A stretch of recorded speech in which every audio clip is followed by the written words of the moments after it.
morning, everybody. So my name is Tarek Mourad, and there's quite a few of you here who I've known for quite a while, so they know my story a little bit.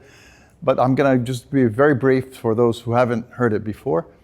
So I've been in the business coaching arena since about 12 years now, and started off with a company that didn't really help me very much in the business coaching. They were kind of trying to hold my hand in every step of the way, and of course that didn't work very well. And take your money. And take my money, yes, exactly. And I had to stop working with them because it didn't work at all. Now I'm working with a different company that really provides a lot of beautiful tools that make things much, much easier. The backstory of who I am is I was in tech for probably about 30 years. Software development, leading a team, managing quality control and software development, and putting together really good processes for getting things done. I was involved in creating the processes and actually putting them together myself on a lot of different software. And then later I became the manager of a team that actually did very well in terms of keeping quality very high in software. And I enjoyed doing that very much, and I enjoyed leading people and working with them. And it's how I learned how to coach people and how to work with people in a very close way to make things happen. I also like very much the idea of giving what Way does is the assessments. And I certainly do use assessments. I'm learning how to use Way's assessment right now because I think it's a very powerful one. But I've also used many different other assessments that help the whole business team understand themselves. So the owner understands the people that he works with or she works with, and they become a lot better at communicating with each other and getting things done. So let me tell you a little bit about what business coaching is, and I hope this will help understand. So a typical business owner, what happens with a typical business owner? First thing they do is they probably were a previous employee. They worked for somebody and they liked what they did, and it was a comfortable place for them to work. If they didn't like it, they probably moved on to someplace else. But eventually they liked what they were doing and learned a skill and a delivery of a service. And they started doing that and feeling very comfortable doing that. And they also noticed that they became an expert at what they were doing. They could do it and do it very proficiently and help a client very well and really felt comfortable doing that. And as they did this, they saw that the business owner was charging a nice chunk of money to get this thing done. And so I say, wait, but I'm only getting a salary. Maybe if I get that chunk of money for myself, it'll be great. I really want that chunk of money, right? And that's what happens inside their thinking is, okay, if this really gives that much money per service delivery or per delivery of the service, why can't I make that money? I can do that money. I can do that. Let me do that, okay? And so they saw a perceived income from providing that service, and that's what they went after. And they said, I'm going to be my own boss. I can do my own thing, and I can be very happy with this. And so they resigned from being an employer, created a business, and decided to venture off on their own. And as soon as they did that, what they did not expect happened, right? The cost for the space they were using, wow, that's so much, the office they're renting or whatever. Wow, that's so much from there. That's a lot. I have to budget for that and look at that. Wait a minute, what about getting the supplies? What about the time to get the supplies and negotiate with people to bring the supplies? Who's going to do that? I got to do that. So I got to step up and do that and take care of that. And wait a minute, I need clients. So I need marketing. Who's going to do marketing for me? How much time does it cost? What's the budget I need to put together? And all of a sudden, there's a lot of additional costs involved and time that the business owner has to put in. And then, oh my God, the accounting. I have to account for everything. I have to get my taxes done. And all that takes, that's something I do in the evening because I'm so busy during the day. I got to evening, maybe the weekend, and come tax time, I'm just not, nobody sees me, nobody talks to me. I'm just collecting numbers from all the year. And so I could give it to somebody who can actually get my taxes done. And what a headache. This is not what I expected, right? And the long, long hours, even on weekends. So all of a sudden, no family life, no fun, nothing. I'm just doing everything to earn this money. Is it worth it? And this is a lot of the conundrum that I see business owners run into. A lot of them get into those situations. Maybe not absolutely every single one of these, but certainly these are some of the ones that are really very high on the list that really take away their time. And they don't really enjoy what they're doing anymore because, this is not, that's not what I wanted. I like doing this part of the business, but all the other stuff I don't like doing. So, help. What do we do here, right? We need to get some help, and they don't know where to go. So somebody tells them, maybe you should get a business coach, or maybe you should get a consultant, or maybe you should put some of the business out for somebody else to do, like the accounting and other things like this. And so they first think, no, I don't need any of this. All I need is more clients. And I swear to God, I see this over and over and over and over again. The solution for my problems is I need more clients. And then they start chasing clients, and this is exactly what happens with the clients, right? You see a big marketplace and you start running after these people. By the time you filter them out and come through their process, it's just one person, right?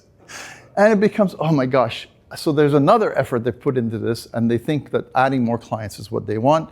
And so even if they talk to a consultant or anything, that's what they tell them. I just want more clients. Just give me more clients. Just give me more clients. Again, I've heard that story so many times. So this really isn't the solution. And so they finally start looking for a consultant.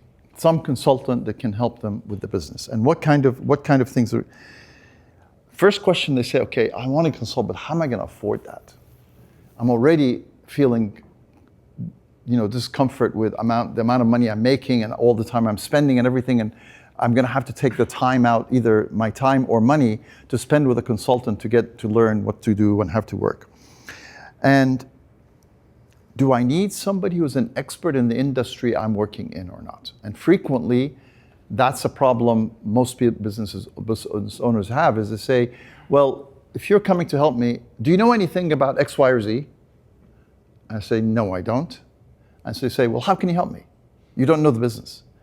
I know business, I don't know the business. And I'm not challenging you in terms of, I'm not telling you that I'm an expert in how you are what you're an expert in, because that's not my area. But I'm an expert in helping you look at the whole business and how the whole business works. And will they do the work for me? And sometimes they think the consultant is going to come and do the work for them. Well, you're not paying me enough for that, right? So that's not what we do, right? We're trying to help you organize your business and organize yourself in a much better way to do it. So what is the first thing we do? That's the business coach coming in, and they stand with you and start talking to you. What's the first thing that a business coach does? The first look we look at is the financials. We have to first listen to you and understand what is the real problem that you're facing. But frequently, I cannot help you until I understand your financials. And this is where if you have good accounting, fantastic. If you don't have good accounting, I will refer you to somebody like Faraz to get all your accounts in order. Once your account's in order, I start off with the details of the financials. What do I look for? The first thing we look for is your costs and what you charge your clients. Those two things are really key importance. I had a client, I walked into them, started working with them. They were multi-millions. And they were screaming, they're not making money, they're not making money, they're not making money. Believe it or not, they were selling their service at a loss. They had a lot of clients, but the problem is every client they had was losing them more money because they were not charging the right amount of money. Just by looking at the financials, in some cases the financials are a little bit complicated because they provide like 3 or 4 different services. So you have to analyze each service. What is the cost? What is the cost of providing the service? What is the cost of the material, and so on to make sure that everything is okay. In many cases, businesses are divided into several different parts, and each part has to be making money. But that analysis happens in the financial statements after a little bit of cleaning up and so on. Then all of a sudden, we find expenses they don't need, and we find that they're charging and pricing themselves less than what they should be. And that's the first thing we do. Raise your prices, cut your costs. Once you do that, all of a sudden there's a gap of money there that is coming directly in their pocket. It drops directly to the bottom line. Very quick, very quick, very quick. Once we do this, they increase their prices and they get relief. I can breathe again. And guess what? In that process, just by doing this, they've already paid for my services for a year. Because the amount of money they found is much more than what my service costs for them for a year, for any typical business. And they're already paid they're already in a profit for themselves and including my cost with them. So now they have me free for the rest of the year. Practically, they have me free. And so the business coach is paid for, they're relieved, they're breathing comfortably, the money is actually dropping into the bank, and they can actually take it home after that. First thing after that we do, after we cut the costs and we raise the prices, is we start doing some planning. We do some strategic planning. So I have a process I do strategic planning with.